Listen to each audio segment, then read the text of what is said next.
వాడు ఇప్పుడు H1 system lottery తీసేస్తానంటున్నాడు, మంచిదే ఇది కాదండి. ఇప్పుడు మీ పిల్లడు ఉన్నాడండి, బాగా చదువుతాడు, మంచి కాలేజీలో చదివాడండి, మంచి ఉద్యోగం వచ్చింది, అక్కడ $150,000 వచ్చిందండి, లాటరీ రాలేదు, ఆడి పరిస్థితి ఏంటి?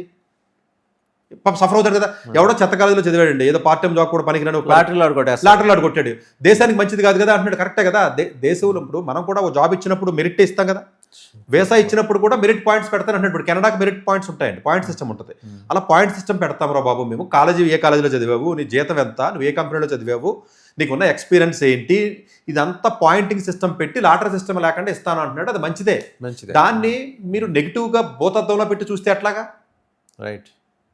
ఇప్పుడు చాలామంది జాబులు లేక అమెరికాలో వెళ్ళి చాలామంది పార్ట్ టైం జాబులు లేదా ఆ ఉద్యోగాలు ఈ ఉద్యోగాలు చేసుకుంటూ సంవత్సరాల పాటు ఉండి ఇబ్బంది పడుతున్నారు కదా. ఇది ముందే తెలిస్తే వెళ్ళటం మానేస్తారు, కనీసం భారతదేశంలో ఉంటారో, మెరిట్ ఉన్నోడు వెళ్తాడో. ఇంకొక పాయింట్ కూడా నేను చెప్పాలండి. ఇప్పుడు ఫర్ ఎగ్జాంపుల్ H1B వీసా లాటరీలో 80,000 తీస్తా ఉన్నారు, 85,000. నెంబర్ మారినప్పుడు భయం ఎందుకు నీకు? భారతదేశానికి ఇవ్వాల్సినటువంటిది ఏదైతే ఉంటుందో, భారతదేశానికి ఇవ్వాల్సినటువంటి ఉంటుంది. ఇప్పుడు ఈ డ్రామా దేనికి? ఇప్పుడు H1 ఇవ్వట్లేదు కాదు, ఇచ్చే వాళ్ళ గురించి ఎందుకు మాట్లాడరు? ఎందుకంటే ఎక్కువగా చాలామంది మెరిటోరియస్ కంటే కాకుండా ఈ కన్సల్టెన్సీస్ మోసం చేసి చెత్తా చెదారం కాలేజీలతో టైఅప్లు పెట్టుకుని వాళ్ళ దగ్గర కమిషన్ తీసుకుని భారతదేశ స్టూడెంట్స్ని జీవితాలను నాశనం చేస్తున్నారు. అసలు బేసిక్ పాయింట్ దాన్ని అడ్రస్ చేయాలి మనం. రైట్.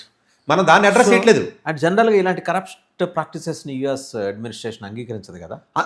ఇప్పుడు మేలుకున్నారండి, ట్రంప్ వచ్చాడు కాబట్టి ఇవన్నీ తవ్వుతున్నాడండి. లేకపోతే మీకు టెక్సాస్లో గల్లీకి ఒకటి ఎతికితే ప్రతి ముగ్గురులో ఒక ఇద్దరు ఇమిగ్రెంట్స్ ప్రాపర్గా ఉన్నాడు ఎవడో ఉన్నాడండి.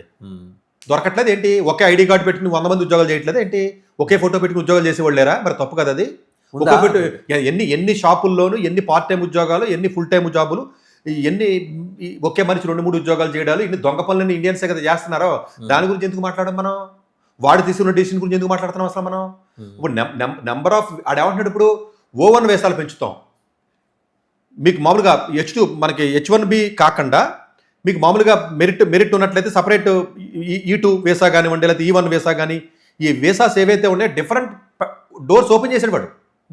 ఇప్పుడు మీరు PhD చదివారండి, మంచి పబ్లికేషన్ చేశారు, మీకు డైరెక్ట్ రూట్, లేకపోతే మీకు నేషనల్ సంబంధించిన సర్వీసులు చేస్తున్నారు, డైరెక్ట్ రూట్. మిగిలిన ఎంట్రీస్లో స్మూత్ అని చేస్తాడు. మీకు O1 వీసా చాలా ఈజీ అయిందండి ఇప్పుడు.